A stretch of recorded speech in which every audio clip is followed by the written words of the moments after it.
Salutations à tous, c'est Boateng. Alors voilà, aujourd'hui on se retrouve à la veille du match entre le PSG et le FC Barcelone. Le match qui se déroulera ce mardi 16 avril à 21h à Montjuic entre le Barça et le PSG. Le Barça qui a pris une très belle avance de 2-3 face au PSG, donc a réussi à s'imposer à domicile. On espère que cet avantage leur sera plus que bénéfique et qui pourront pleinement en profiter et aller chercher cette qualification. Vraiment cette qualification dont on a réellement besoin pour notre saison. J'espère qu'ils feront le nécessaire. J'espère absolument pas qu'on se fera avoir et qu'on sera face à une désillusion, surtout contre le Paris Saint-Germain à domicile. Honnêtement, on a fait le plus dur. Enfin, on a fait, on va dire, 40% du travail, mais il reste encore 60% à confirmer.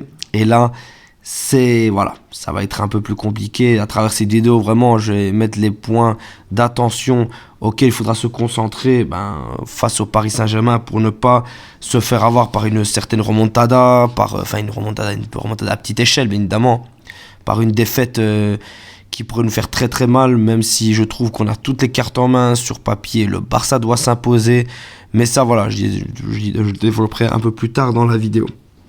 Je vais peut-être d'abord m'attarder sur les points auxquels il faut faire attention, parce que je vois beaucoup de supporters du Barça qui pensent que c'est quasiment acté, que le Barça est qualifié. Je ne vais pas vous cacher que même moi, j'ai ce sentiment après cette victoire à l'extérieur et avec vraiment l'engouement et vraiment cette culture de l'instant qu'on est quasi qualifié. Or non, il y a encore beaucoup de travail à faire à domicile. On n'est vraiment pas à l'abri d'une déroute où, comme je le mentionnais dans l'ancienne vidéo, a vraiment une contre-performance ou une correction face au Paris Saint-Germain. On a déjà bien réussi à s'en sortir à domicile.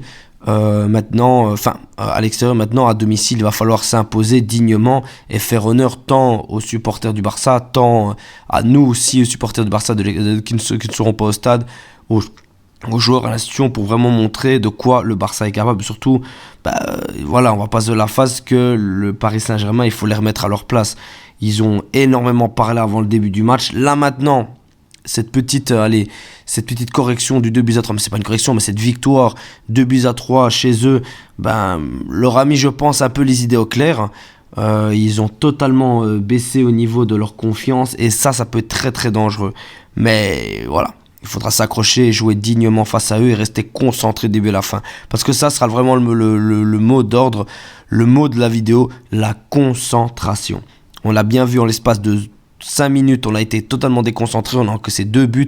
Et ça, dans un match comme ça, à domicile, au match retour, ça peut faire très très très très mal. Parce que là, les équipes n'ont plus rien à perdre, tant pour le PSG que pour le Barça, que ça peut aller dans tous les sens. Mais pour moi, le premier point d'honneur sur lequel je vais placer mon attention, c'est Mbappé. Mbappé, ne faites pas de désillusions. C'est clair que la défense a fait vraiment le taf. Koundé a fait un match stratosphérique face à lui, accompagné de Lamine Yamal et surtout avec Araujo, même Koubarsi. Mais sachez que Mbappé sera d'office réveillé au retour. Il sera d'office réveillé demain. On aura un grand Mbappé demain. C'est impossible qu'on n'ait pas, pour son dernier match de Ligue des Champions avec le PSG, un Mbappé qui ne soit pas motivé avant d'aller au Real Madrid. Non. Je ne sais pas s'il attendait ou pas, je pense pas du tout, mais il sera réveillé. Surtout après toutes les critiques qu'il a pu recevoir par rapport au match de la semaine passée. Il sera réveillé. Mais c'est pas pour autant qu'on n'a aucune arme contre lui. On a bien montré de quoi le Barça était capable, surtout Koundé qui a fait un super match, je le redirai jamais assez. Mais là, il faudra doubler de concentration. Il faudra pas non plus trop reculer. Mais c'est clair que dans les contre-attaques, il pourra nous faire très très très mal, ça c'est sûr. Il faudra réellement ne pas trop anticiper, Koundé essaie d'anticiper les ballons, mais vraiment de garder toujours un œil sur Mbappé. Vraiment, on a le 1 but d'avance à notre avantage. C'est pourquoi on n'a pas besoin que Koundé monte énormément. Lamine Yamal peut faire totalement le taf tout seul, mais ça, on y reviendra par la suite. Parce que aussi, de l'autre côté, Hakimi sera de retour. Et là, Hakimi avec Dembélé, ce sera pas le même match. On aura un Dembélé poison avec Hakimi qui ira dans son dos. À 2, ça va être très très très très très costaud, honnêtement.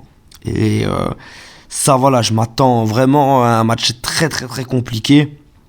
Et je vois pas réellement ce qu'on peut faire au mieux face à cela, il faudra surtout être très très solide avec un vraiment Cancelo qui soit aidé par Rafinha pour essayer de contrecarrer au mieux les plans de Hakimi avec Dembélé sur l'aile droite. Mais voilà, ça reste pas non plus impossible. Avec aussi un autre réveil, Donnarumma. Donnarumma se réveillera d'office au match de demain. Donnarumma sera prêt. Vraiment, ne vous attendez pas à un Donnarumma encore qui fera des erreurs. Aucune erreur ne sera admise ou ne sera tolérée par Donnarumma. C'est pour ça que la moindre occasion que l'on pourrait avoir, il faudra la mettre. Il faudra que ce soit une situation dangereuse. Et ça va être le plus gros défi pour moi du FC Barcelone. Ça va vraiment d'être percutant, des tueurs comme on ne l'a jamais été, parce que là c'est le match où il faut laisser aucune chance à l'adversaire. Et voilà, je pense que ça va être un gros challenge pour Lewandowski après son gros match aller.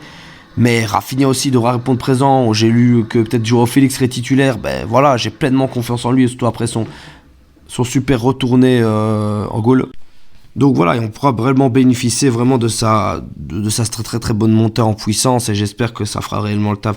Il y a aussi deux gros points d'attention, c'est bien évidemment la titularisation de Gonzalo Ramos. Donc là on aura vraiment 3 attaquants en face du FC Barcelone. Ce sera pas la même chose qu'on a pu avoir avec Asensio qui n'a vraiment servi à rien, mis à part je pense que Luis Enrique voulait tenter les frappes de loin sur les blocs bas du FC Barcelone. Là je pense qu'il prendra pas le risque et mettra Gonzalo Ramos. Et là, avec 3 attaquants, Gonzalo Ramos, on a bien vu que dans les jeux à 1-2, ils ont pu facilement rentrer sur le goal de Vitinha. Et Gonzalo Ramos est totalement capable de faire cela, même si on a une défense très solide en défense centrale, avec Kouvarsi et Araujo, on pourra faire vraiment quelque chose de très très intéressant. Et surtout, le dernier point attention, pour lequel vraiment je m'attarderai aussi, c'est l'expérience de Luis Enrique. Il faut savoir que Luis Enrique a déjà fait une remontada. Voilà, c'est lui qui est l'initiateur de l'exploit, du plus grand exploit de l'histoire du football et notre club face au PSG. Mais voilà, il connaît ces grands rendez-vous-là.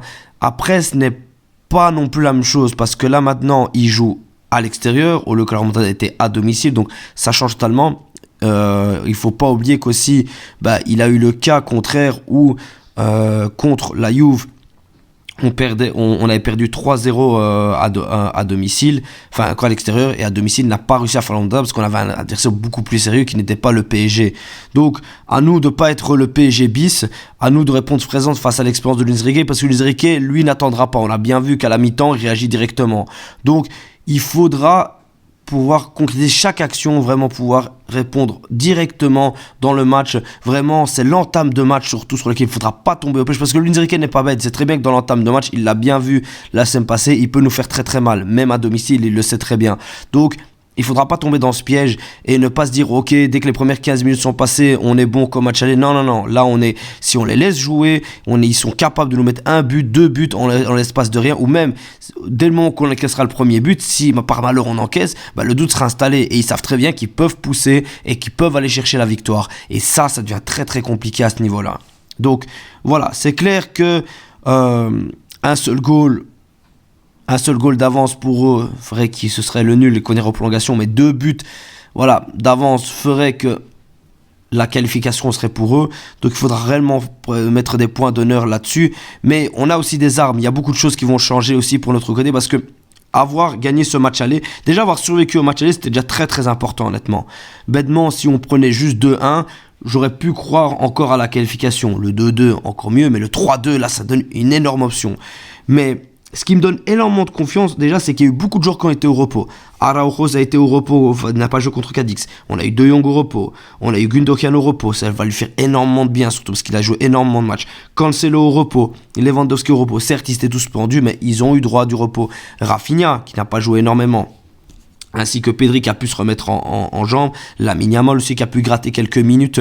Et par rapport surtout au match face à Cadix, on a des choses très positives. Le goal de Joao Félix qui fait un très très bon match. Ferran Torres, voilà, qui fait pas un match non plus stratégique, mais qui participe un peu dans le jeu et qui se remet dans les jambes. Joao Félix qui a montré vraiment qu'il était capable de répondre enfin dans un match dans un petit match. Parce que dans les petits matchs, moi je trouvais qu'il n'était pas très très constant et qu'il était juste présent dans les gros matchs, mais là il a répondu présent. et surtout Fermín López. Fermín López, vraiment pour la deuxième mi-temps, va faire du bien. Même si, imaginons que Xavi ne veut pas prendre de risque pour Pedri et mettre Fermín López titulaire, moi je dis oui. Il a fait un match stratosphérique honnêtement, et le PSG ne lui fera pas peur. Vraiment, le milieu de terrain du PSG n'est vraiment pas impressionnant. Et vraiment, en maîtrisant cette guerre du milieu de terrain, cette bataille du milieu de terrain, on peut prendre une énorme option sur le match. C'est clair, derrière, défensivement, il faudra assurer. Mais pour leur empêcher d'arriver jusqu'aux attaquants, ça se passe par le milieu de terrain. Cette translation entre la défense et l'attaque. Et là, le milieu de terrain devra répondre présent au maximum. Donc là, on aura un gros milieu de terrain avec Gundogan reposé, Frenkie de Jong qui a pris ses marques contre le match contre le PSG et qui a pu avoir du repos parce qu'il a fait un match stratosphérique.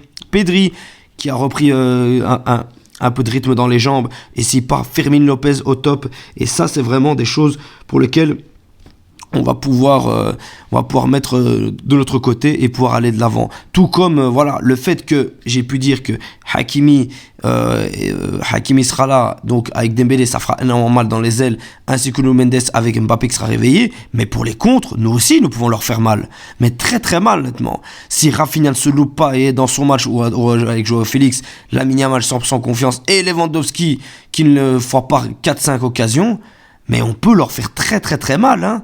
Si on tient défensivement et qu'en contre aussi on peut s'accaparer les occasions et les concrétiser, alors là, mais qu'est-ce qu'on peut espérer de mieux à ce niveau-là? Donc, tous ces points-là ensemble peuvent faire que le match peut très très bien se passer, mais j'ai aussi parlé de tous les points qui peuvent faire que le match peut très mal passer. Et aussi, un petit caprice, une petite erreur que j'ai, c'est j'espère que Roméo ne montera le plus tard possible, parce que j'ai peur qu'il puisse relancer bêtement le PSG, vu que lui, dans les gros matchs, lui, il ne sait pas jouer tout simplement. On a bien vu contre Cadix, le gars encore, il fait un match monotone, honnêtement. Donc voilà, et faire attention aux blessés aussi, parce qu'il y a le Classico qui va se jouer ce week-end, même si le titre est perdu, et que surtout, si le Real Madrid gagne, le titre est officiellement perdu. Mais voilà, le Barça a des armes. Le Barça peut tenter quelque chose de très très costaud, remettre les pendules à l'heure au sein du football européen, et ça c'est très important. Visca Barça.